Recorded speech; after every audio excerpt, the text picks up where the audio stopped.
President Faust, members of the Harvard Corporation and the Board of Overseers, members of the faculty, proud parents, and above all, graduates. The first thing I would like to say is thank you.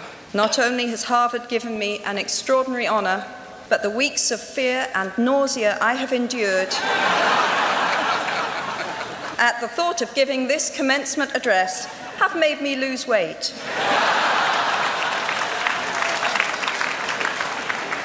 A win-win situation. Now all I have to do is take deep breaths, squint at the red banners, and convince myself that I am at the world's largest Gryffindor reunion.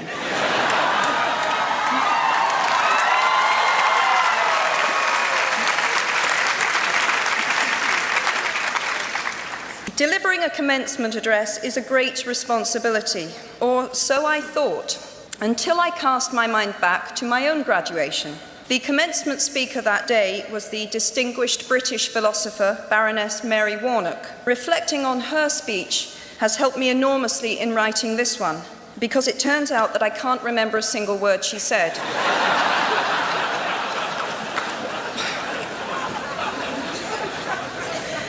This liberating discovery enables me to proceed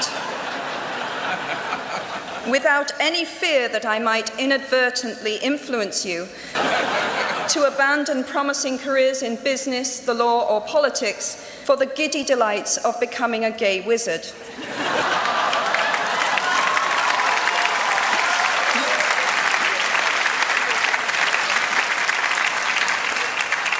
You see, if all you remember in years to come is the gay wizard joke, I've come out ahead of Baroness Mary Warnock. Achievable goals, the first step to self-improvement. Actually, I have racked my mind and heart for what I ought to say to you today. I have asked myself what I wish I had known at my own graduation, and what important lessons I have learned in the 21 years that have expired between that day and this. I have come up with two answers. On this wonderful day when we are gathered together to celebrate your academic success, I have decided to talk to you about the benefits of failure. And as you stand on the threshold of what is sometimes called real life, I want to extol the crucial importance of imagination. These may seem quixotic or paradoxical choices, but bear with me. Looking back at the 21-year-old that I was at graduation is a slightly uncomfortable experience for the 42-year-old that she has become. Half my lifetime ago, I was striking an uneasy balance between the ambition I had for myself and what those closest to me expected of me. I was convinced that the only thing I wanted to do, ever, was write novels. However, my parents, both of whom came from impoverished backgrounds and neither of whom had been to college, took the view that my overactive imagination was an amusing personal quirk that would never pay a mortgage or secure a pension. I know the irony strikes with the force of a cartoon anvil now, but... So they hoped that I would take a vocational degree. I wanted to study English literature. A compromise was reached that in retrospect satisfied nobody, and I went up to study modern languages. Hardly had my parents' car rounded the corner at the end of the road than I ditched German and scuttled off down the classics corridor. I cannot remember telling my parents that I was studying classics. They might well have found out for the first time on graduation day. Of all the subjects on this planet, I think they would have been hard put to name one less useful than Greek mythology when it came to securing the keys to an executive bathroom. Now, I would like to make it clear in parenthesis that I do not blame my parents for their point of view.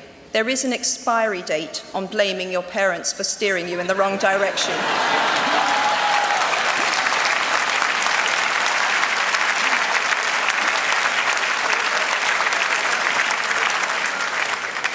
The moment you are old enough to take the wheel, responsibility lies with you. What is more, I cannot criticize my parents for hoping that I would never experience poverty. They had been poor themselves, and I have since been poor. And I quite agree with them that it is not an ennobling experience. Poverty entails fear and stress, and sometimes depression, It means 1,000 petty humiliations and hardships. Climbing out of poverty by your own efforts, that is something on which to pride yourself. But poverty itself is romanticized only by fools. What I feared most for myself at your age was not poverty, but failure. At your age, in spite of a distinct lack of motivation at university, where I had spent far too long in the coffee bar writing stories and far too little time at lectures, I had a knack for passing examinations, and that, for years, had been the measure of success in my life and that of my peers. I am not dull enough to suppose that because you are young, gifted, and well-educated, you have never known heartbreak, hardship, or heartache. Talent and intelligence never yet inoculated anyone against the caprice of the fates, and I do not for a moment suppose that everyone here has enjoyed an existence of unruffled privilege and contentment. However, the fact that you are graduating from Harvard suggests that you are not very well acquainted with failure. You might be driven by a fear of failure quite as much as a desire for success. Indeed, your conception of failure might not be too far removed from the average person's idea of success. So high have you already flown. Ultimately, we all have to decide for ourselves what constitutes failure. But the world is quite eager to give you a set of criteria if you let it. So I think it fair to say that by any conventional measure, a mere 7 years after my graduation day, I had failed on an epic scale. An exceptionally short-lived marriage had imploded, and I was jobless, a lone parent, and as poor as it is possible to be in modern Britain without being homeless. The fears that my parents had had for me and that I had had for myself had both come to pass, and by every usual standard, I was the biggest failure I knew. Now, I'm not going to stand here and tell you that failure is fun. That period of my life was a dark one, and I had no idea that there was going to be what the press has since represented as a kind of fairy tale resolution. I had no idea then how far the tunnel extended, and for a long time, any light at the end of it was a hope rather than a reality. So why do I talk about the benefits of failure? Simply because failure meant a stripping away of the inessential. I stopped pretending to myself that I was anything other than what I was, and began to direct all my energy into finishing the only work that mattered to me. Had I really succeeded at anything else, I might never have found the determination to succeed in the one arena where I believed I truly belonged. I was set free because my greatest fear had been realized, and I was still alive, and I still had a daughter whom I adored, and I had an old typewriter and a big idea. And so rock bottom became the solid foundation on which I rebuilt my life. You might never fail on the scale I did, but some failure in life is inevitable. It is impossible to live without failing at something, unless you live so cautiously that you might as well not have lived at all, in which case you fail by default. Failure gave me an inner security that I had never attained by passing examinations. Failure taught me things about myself that I could have learned no other way. I discovered that I had a strong will and more discipline than I had suspected. I also found out that I had friends whose value was truly above the price of rubies. The knowledge that you have emerged wiser and stronger from setbacks means that you are, ever after, secure in your ability to survive. You will never truly know yourself or the strength of your relationships until both have been tested by adversity. Such knowledge is a true gift for all that it is painfully won, and it has been worth more than any qualification I ever earned. So given a time turner, I would tell my 21-year-old self that personal happiness lies in knowing that life is not a checklist of acquisition or achievement. Your qualifications, your CV, are not your life, though you will meet many people of my age and older who confuse the two. Life is difficult and complicated and beyond anyone's total control, and the humility to know that will enable you to survive its vicissitudes. Now, you might think that I chose my second theme, the importance of imagination, because of the part it played in rebuilding my life, but that is not wholly so, though I personally will defend the value of bedtime stories to my last gasp. I have learnt to value imagination in a much broader sense. Imagination is not only the uniquely human capacity to envision that which is not, and therefore the fount of all invention and innovation, in its arguably most transformative and revelatory capacity, it is the power that enables us to empathize with humans whose experiences we have never shared. One of the greatest formative experiences of my life preceded Harry Potter, though it informed much of what I subsequently wrote in those books. This revelation came in the form of one of my earliest day jobs. Though I was sloping off to write stories during my lunch hours, I paid the rent in my early 20s by working at the African Research Department of Amnesty International's headquarters in London. There in my little office, I read hastily scribbled letters smuggled out of totalitarian regimes by men and women who were risking imprisonment to inform the outside world of what was happening to them. I saw photographs of those who had disappeared without trace, sent to Amnesty by their desperate families and friends. I read the testimony of torture victims and saw pictures of their injuries. I opened handwritten eyewitness accounts of summary trials and executions, of kidnappings and rapes. Many of my co-workers were ex-political prisoners, people who had been displaced from their homes or fled into exile because they had the temerity to speak against their governments. Visitors to our offices included those who had come to give information or to try and find out what had happened to those they had left behind. I shall never forget the African torture victim, a young man no older than I was at the time, who had become mentally ill after all he had endured in his homeland. He trembled uncontrollably as he spoke into a video camera about the brutality inflicted upon him. He was a foot taller than I was and seemed as fragile as a child. I was given the job of escorting him back to the underground station afterwards, and this man, whose life had been shattered by cruelty, took my hand with exquisite courtesy and wished me future happiness. And as long as I live, I shall remember walking along an empty corridor and suddenly hearing, from behind a closed door, a scream of pain and horror such as I have never heard since. The door opened, and the researcher poked out her head and told me to run and make a hot drink for the young man sitting with her. She had just had to give him the news that in retaliation for his outspokenness against his country's regime, his mother had been seized and executed. Every day of my working week in my early 20s, I was reminded how incredibly fortunate I was to live in a country with a democratically elected government where legal representation and a public trial were the rights of everyone. Every day, I saw more evidence about the evils humankind will inflict on their fellow humans to gain or maintain power.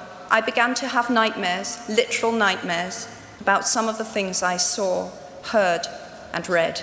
And yet, I also learned more about human goodness at Amnesty International than I had ever known before.